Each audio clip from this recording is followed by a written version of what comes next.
आज हमारे सामने एक दिलचस्प लेख है। इसका शीर्षक है जीवन के सिद्धांत। इसमें 7 ऐसे नियम बताए गए हैं जो किसी की भी जिंदगी की पूरी दिशा ही बदल सकते हैं। और लेख की शुरुआत एक बहुत ही सीधे सवाल से होती है। क्यों कुछ लोग तेजी से सफल हो जाते हैं जबकि दूसरे जी तोड़ मेहनत के बाद भी वहीं के वहीं रह जाते हैं। आज हम सिर्फ इन 7 सिद्धांतों को गिनेंगे नहीं, बल्कि ये समझने की कोशिश करेंगे कि क्या ये सिर्फ एक लिस्ट है या फिर एक दूसरे से जुड़ी एक मजबूत जंजीर, जहां एक के बिना दूसरा शायद अधूरा है। और यही सवाल इस चर्चा को गहरा बनाता है, क्योंकि ये सिद्धांत जैसे सच, अनुशासन, मेहनत, ये सब सुने सुनाई लगते हैं। कोई रॉकेट साइंस तो है नहीं इसमें। लेकिन असली खेल वो इस बात में है कि ये एक दूसरे पर निर्भर कैसे करते हैं। लेख इन्हें एक फ्रेमवर्क में रखता है और हमारा काम होगा उस फ्रेमवर्क की बुनावट को समझना। क्या इनका कोई क्रम है? क्या कोई एक सिद्धांत बाकियों की नींव है? आज इसी की पड़ताल करेंगे। चलिए फिर पहली कड़ी से शुरू करते हैं। पहला सिद्धांत है सत्य। लेख में एक बड़ी दमदार लाइन है, हमेशा सच बोलो क्योंकि झूठ आपके आज को आसान बनाता है लेकिन आपका कल बर्बाद कर देता है। सच बोलिए। सुनने में तो ये एक नैतिक सलाह लगती है, पर क्या ये उससे ज्यादा कुछ है? बिल्कुल, ये नैतिकता से बहुत आगे की बात है। लेख सच को एक तरह से रणनीतिक बुनियाद के तौर पर देखता है। सोचिए, जब कोई व्यक्ति झूठ बोलता है तो उसे उस झूठ को याद रखना पड़ता है, फिर उस एक झूठ को बचाने के लिए 10 और झूठ बोलने पड़ते हैं। ये दिमाग में एक अलग ही बोझ पैदा करता है, एक तरह का मेंटल फॉग। इसके उलट सच बोलने के लिए कोई मेहनत नहीं लगती, वो जैसा है वैसा है। इससे एक मानसिक स्पष्टता मिलती है। और जब आप सच का सामना करते हैं, खासकर कड़वे सच का, चाहे वो आपकी अपनी गलती हो या कोई मुश्किल हालात, तो आप असल में समस्या को उसकी असली शक्ल में देख पाते हैं और तभी तो आप उसका सही समाधान निकाल पाएंगे। लेकिन क्या असल जिंदगी में हमेशा 100% सच बोलना मुमकिन है? कभी कभी किसी की भावनाओं को बचाने के लिए या एक अजीब स्थिति से बचने के लिए एक छोटा मोटा सफेद झूठ जरूरी नहीं हो जाता। लेख इस व्यावहारिक दुविधा के बारे में कुछ कहता है। ये एक बहुत जरूरी सवाल है और देखा जाए तो लेख का जोर क्रूर सच्चाई पे नहीं है, उसका जोर आत्मसत्य पर है। मतलब अपनी बुनियाद के प्रति सच्चे रहने पर। क्या आप खुद से सच बोल रहे हैं? क्या आप अपनी ताकत और कमजोरियों को लेकर खुद से ईमानदार हैं? जब आप दूसरों से झूठ बोलते हैं ना, तो सबसे पहला धोखा आप खुद को देते हैं। अच्छा। आप एक झूठी हकीकत बनाने लगते हैं और उसी में जीने लगते हैं। और रिश्तों की बात करें तो जो रिश्ते सच पर टिके होते हैं उनमें भरोसा होता है। झूठ उस भरोसे को दीमक की तरह खा जाता है। तो हाँ, शायद किसी को ये कहना कि उनकी नई हेयर स्टाइल अच्छी नहीं लग रही जरूरी ना हो, लेकिन अपने काम में हुई गलती को छुपाना, ये वो झूठ है जो आपका कल बर्बाद कर सकता है। समझ गई। तो सच बोलना सिर्फ दूसरों के लिए नहीं है, ये खुद के लिए एक साफ जमीन तैयार करने जैसा है। और ऐसी जमीन पर टिके रहने के लिए, खासकर जब सच बोलना मुश्किल हो, तो एक अलग ही हिम्मत और विल पावर चाहिए। ये मुझे हमारे अगले सिद्धांत की याद दिलाता है, अनुशासन। क्या ये दोनों जुड़े हुए हैं? सीधे तौर पर बहुत गहरा कनेक्शन है। सच पर टिके रहने का चुनाव करना एक दिन का काम नहीं है, ये एक आदत है और आदतें अनुशासन से ही बनती हैं। लेख में कमाल की बात कही गई है, टैलेंट आपको शुरू करवाता है लेकिन अनुशासन आपको मंजिल तक पहुंचाता है। हम सब ने ऐसे प्रतिभाशाली लोगों को देखा है जो बड़ी धूम धड़ाके से शुरुआत करते हैं लेकिन फिर कहीं गायब हो जाते हैं। वजह उनमें निरंतरता की कमी होती है। लेकिन अनुशासन बनाए रखना बहुत मुश्किल है। प्रेरणा हर दिन नहीं होती।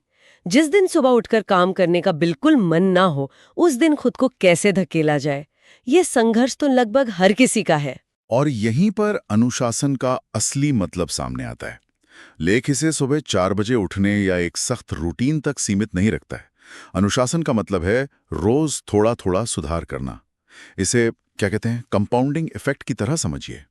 रोज 1% बेहतर होना शायद उस दिन महसूस ना हो, लेकिन साल के अंत में आप 37 गुना बेहतर हो चुके होते हैं। वाह। प्रेरणा एक मेहमान की तरह है जो कभी कभी आती है। अनुशासन घर का वो सदस्य है जो हमेशा आपके साथ रहता है। मुझे जापानी लेखक हारुकी मुराकामी याद आते हैं।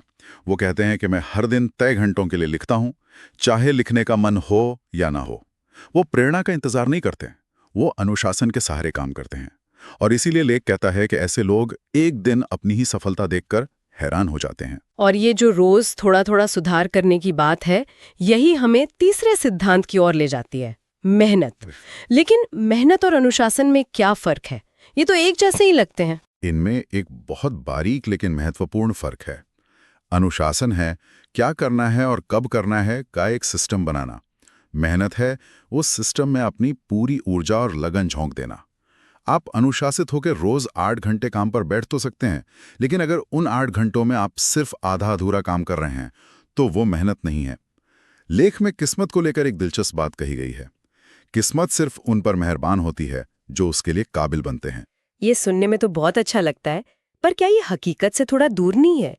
हम ऐसे बहुत से लोगों को देखते हैं जो दिन रात मेहनत करते हैं, लेकिन उन्हें सही मौके ही नहीं मिलते। क्या हम उनकी मेहनत को सिर्फ ये कहकर खारिज कर सकते हैं कि वो काबिल नहीं बने? इसमें सामाजिक और आर्थिक परिस्थितियों की भूमिका भी तो होती है। आपने बिल्कुल सही मुद्दा उठाया। और लेख बाहरी परिस्थितियों को नकार नहीं रहा है, बल्कि वो उस चीज पर ध्यान केंद्रित कर रहा है जो हमारे नियंत्रण में है, और वो है हमारी तैयारी। इसका एक क्लासिक उदाहरण है, किस्मत तब होती है जब तैयारी का अवसर से मिलन होता है। हम्म। आप अवसर को नियंत्रित नहीं कर सकते। वो कब आएगा, कैसा होगा, ये आपके हाथ में नहीं है। लेकिन आप अपनी तैयारी को नियंत्रित कर सकते हैं। मेहनत करना उस किसान की तरह है जो बारिश का इंतजार करते हुए अपना खेत जोतता है, बीज डालता है और उसे तैयार रखता है। अगर वो ये सब ना करे तो बारिश आकर चली जाएगी और उसे कोई फायदा नहीं होगा। तो मेहनत करना खुद को उस स्थिति में लाना है जहां अगर अवसर आए तो आप उसका फायदा उठाने वाला पहला व्यक्ति हो। ये अवसरों की गारंटी नहीं देता, लेकिन अवसर मिलने की संभावना को कई गुना बढ़ा देता है। मतलब अपनी तरफ से कोई कसर ना छोड़ना। ये नजरिया मेहनत को एक सक्रिय इंतजार बना देता है। और जब कोई इतनी मेहनत करता है, अनुशासित रहता है, तो जाहिर है कि उसके अंदर खुद के लिए एक सम्मान की भावना भी पैदा होती होगी। और यही हमारा चौथा सिद्धांत है, सम्मान। दिलचस्प बात यह है कि लेख दूसरों के सम्मान से ज्यादा खुद का सम्मान करो पर जोर देता है। क्योंकि आत्मसम्मान ही हर तरह के सम्मान का शुरुआती बिंदु है। लेख की लाइन है, दुनिया आपको वही देगी जो आप खुद को देते हैं। ये एक बहुत गहरा मनोवैज्ञानिक सत्य है। जब आप खुद का सम्मान करते हैं तो आप असल में क्या कर रहे होते हैं? आप अपने समय की कदर करते हैं, आप अपनी सेहत का ध्यान रखते हैं, आप अपनी सीमाओं को जानते हैं और लोगों को उन्हें पार करने की इजाजत नहीं देते। आप उन चीजों के लिए ना कहना सीखते हैं जो आपके मूल्यों के खिलाफ हैं। पर ना कहना तो बहुत मुश्किल होता है। अक्सर हमें लगता है कि हम दूसरों को नाराज कर देंगे या शायद स्वार्थी समझे जाएंगे। आत्मसम्मान और स्वार्थ के बीच की रेखा क्या है? बहुत बढ़िया सवाल। आत्मसम्मान स्वार्थ नहीं, आत्मसंरक्षण है। स्वार्थी व्यक्ति सिर्फ अपने फायदे के बारे में सोचता है, भले ही उससे दूसरे का नुकसान हो। आत्मसम्मान वाला व्यक्ति अपने साथ साथ दूसरों के सम्मान का भी ध्यान रखता है, लेकिन वो दूसरों को खुश करने के लिए अपनी बलि नहीं चढ़ाता। और इसे वापस सत्य से जोड़कर देखिए, जब आप खुद का सम्मान नहीं करते तो आप एक तरह से खुद से ये झूठ बोल रहे होते हैं कि आपका समय, आपकी ऊर्जा या आपके विचार की कोई कीमत नहीं है। और जब आप खुद को ये संदेश देते हैं तो दुनिया भी आपको वैसे ही देखने लगती है। आत्मसम्मान वो अदृश्य ढाल है जो आपको नकारात्मकता और शोषण से बचाती है। ये तो एक पूरी चेन की तरह लग रहा है।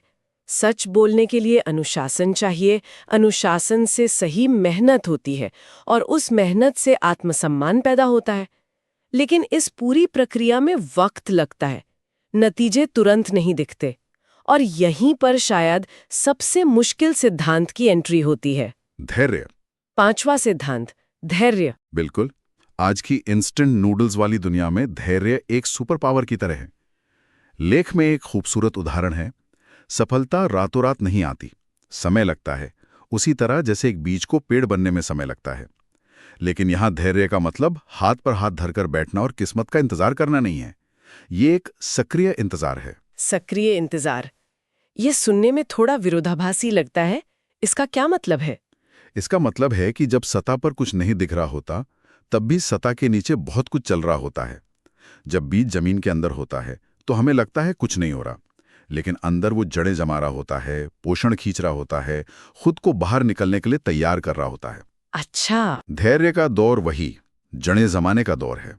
इस समय आप गलतियां करते हैं, उनसे सीखते हैं, अपनी स्किल्स को और बेहतर बनाते हैं, अपनी रणनीति को सुधारते हैं।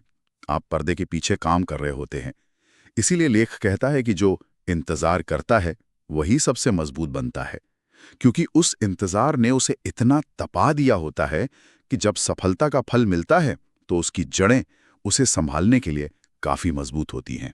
ये तो बहुत शक्तिशाली विचार है, लेकिन उस लंबे, शांत और अक्सर अकेले लगने वाले इंतजार के दौर में खुद को टूटने से कैसे बचाया जाए? कई बार लगता है कि हम ही गलत रास्ते पर हैं, बाकी सब आगे निकल गए। यहाँ पर शायद हमारे छठे सिद्धांत की भूमिका आती है, सकारात्मक सोच। निश्चित रूप से धैर्य बनाए रखने के लिए सकारात्मक सोच ईंधन का काम करती है। लेकिन यहां सकारात्मक सोच का मतलब टॉक्सिक पॉजिटिविटी नहीं है, यानी सब कुछ बढ़िया है का झूठा दिलासा देना नहीं। लेख के मुताबिक इसका मतलब है समाधान केंद्रित मानसिकता रखना। मुश्किलें हर किसी के जीवन में आती हैं, लेकिन फर्क इस बात से पड़ता है कि आपका ध्यान मुश्किल पर है या उसके समाधान पर। तो क्या ये एक जन्मजात गुण है या इसे सीखा जा सकता है? कुछ लोग स्वाभाविक रूप से ज्यादा आशावादी लगते हैं। ये एक मानसिक मांसपेशी की तरह है, इसे अभ्यास से मजबूत किया जा सकता है। लेख की लाइन पॉजिटिव सोच रखने वाला व्यक्ति अंधेरे में भी रोशनी खोज लेता है, इसी कौशल की ओर इशारा करती है। इसका अभ्यास कैसे करें? हर चुनौती के बाद खुद से पूछें, इस अनुभव से मैं क्या सीख सकता हूं, या इस स्थिति में क्या कोई ऐसा अवसर छिपा है जो मुझे भी नहीं दिख रहा। ये नजरिए का एक बदलाव है, समस्याओं को बाधाओं के रूप में देखने के बजाय उन्हें विकास के अवसरों के रूप में देखना। ये मानसिकता आपको मुश्किल समय में लचीलापन देती है और आगे बढ़ते रहने की वजह भी। और शायद विकास का यही विचार हमें हमारे अंतिम और 7वें सिद्धांत पर लाता है, सीखते रहना। लेख कहता है, जिंदगी एक स्कूल है और हर दिन एक नया सबक। और ये 7वां सिद्धांत असल में वो गोंद है जो बाकी 6 को एक साथ चिपका कर रखता है। अगर आपने सीखना बंद कर दिया तो क्या होगा? आपका अनुशासन दिशाहीन हो जाएगा, क्योंकि आपको पता ही नहीं होगा कि किन नई चीजों पर काम करना है। आपकी मेहनत बेकार हो जाएगी, क्योंकि आप पुराने तरीकों से ही काम करते रहेंगे, जबकि दुनिया आगे बढ़ चुकी होगी। आपका धैर्य जवाब दे जाएगा, क्योंकि आपको अपनी गलतियों से सीखने और सुधार करने का तरीका ही नहीं पता होगा। लेख साफ कहता है, अगर सीखना बंद कर दिया तो बढ़ना भी बंद हो जाएगा। बिल्कुल। इसका मतलब सीखना कोई अलग थलग काम नहीं है, बल्कि ये बाकी सभी सिद्धांतों को जिंदा रखने वाला करंट है। हाँ, बिल्कुल। ये वो धागा है जो इन सभी मोतियों को एक माला में पिरोता है। नई स्किल सीखना, नई लोगों से मिलना, नई किताबें पढ़ना, अलग अलग विचारों को समझना, यही वो ईंधन है जो आपको प्रासंगिक और अनुकूलनीय बनाए रखता है। आज की तेजी से बदलती दुनिया में आपकी डिग्री या आपकी पिछली सफलता से ज्यादा महत्वपूर्ण यह है कि आप कितनी तेजी से नई चीजें सीख और पुरानी चीजें भुला सकते हैं। जो सीखना बंद कर देता है वो असल में जीना बंद कर देता है। तो ये थे वो 7 सिद्धांत: सत्य, अनुशासन, मेहनत, सम्मान, धैर्य, सकारात्मक सोच और सीखते रहना। और हमारी चर्चा से ये साफ है कि ये कोई मेन्यू नहीं है जिसमें से आप अपनी पसंद की 1-2 चीज़ें चुन लें। ये एक रेसिपी की तरह है जहाँ हर चीज़ का होना ज़रूरी है और सही क्रम में होना भी ज़रूरी है। आपने इसे बहुत अच्छे से समेटा है, और ये हमें एक आखिरी गहरे सवाल पर छोड़ जाता है। हमने ये तो समझ लिया कि एक जंजीर है, एक सिस्टम है। लेख कहता है कि सत्य इसकी नींव है। तो सोचने वाली बात यह है कि हमारी अपनी जिंदगी में इस जंजीर की सबसे कमजोर कड़ी कौन सी है? क्या वो धैर्य है या अनुशासन? क्योंकि हम सब जानते हैं कि एक जंजीर उतनी ही मजबूत होती है जितनी उसकी सबसे कमजोर कड़ी। शायद खुद से पूछने के लिए असली सवाल यही है।